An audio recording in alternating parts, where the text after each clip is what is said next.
we're discussing the Habermans. I was about to say, you have one clear choice. Where there is a question of blood, where one is governed by the deepest of racial instincts, then every other consideration is swept aside. Men like yourself, German or of German ancestry, rise up with all the might and power of the great German people behind you, conscious of the sacred duty that binds us all together, and in the knowledge that he who does not forget his people will not by his people be forgotten. There is a new wind blowing from the east, a great storm coming across the sea, a hurricane which will sweep aside all the old outmoded ways of life and mark the beginning of a new order not only for Europe, but for the whole world. Let those beware who would have the temerity to stand in its way. They will go down before its irresistible impulse and be crushed out of existence.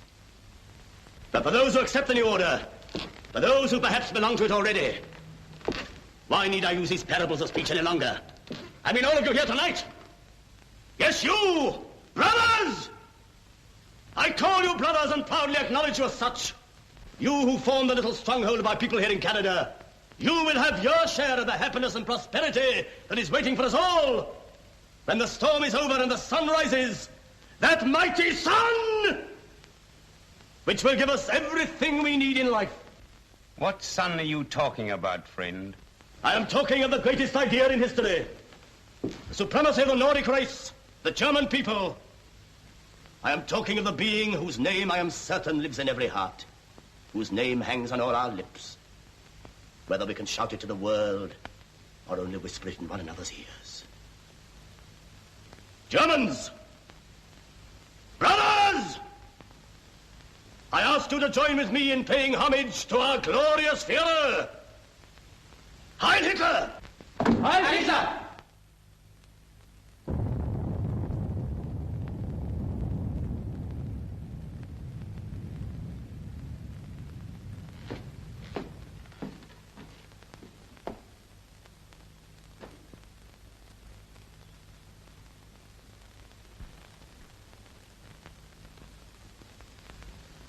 I don't ask where you come from or what brought you here,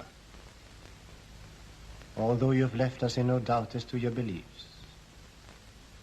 Someone has given you, no doubt deliberately, a completely false impression of us.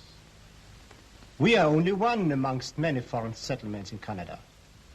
There are thousands of them in this part of the world, and they have been founded some 80 years ago, by people who left their homes in Europe because of famine, because of starvation, because of racial and political persecution, and some, like ourselves, because of their faith. Some came only to find new land, new boundaries, a new world. But all have found here in Canada the security, peace, and tolerance, and understanding which in Europe it is your Führer's pride to have stamped out. You call us Germans. You call us brothers. Yes, most of us are Germans.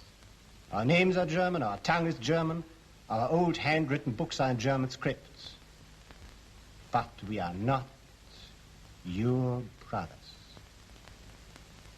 Our German is dead. However hard this may be for some of us older people, it's a blessing for our children. Our children grow up against new backgrounds, new horizons.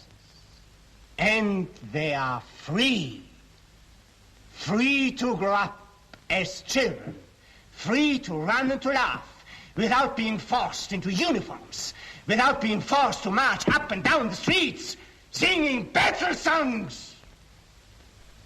You talk about a new order in Europe. The new order, where there will not be one corner, not a hole big enough for a mouse, where a decent man can breathe freely. You think we hate you, but we don't. It is against our faith to hate. We only hate the power of evil which is spreading over the world. You and your Hitlerism are like the microbes of some filthy disease, filled with a longing to multiply yourselves until you destroy everything healthy in the world. No. We are not your brother.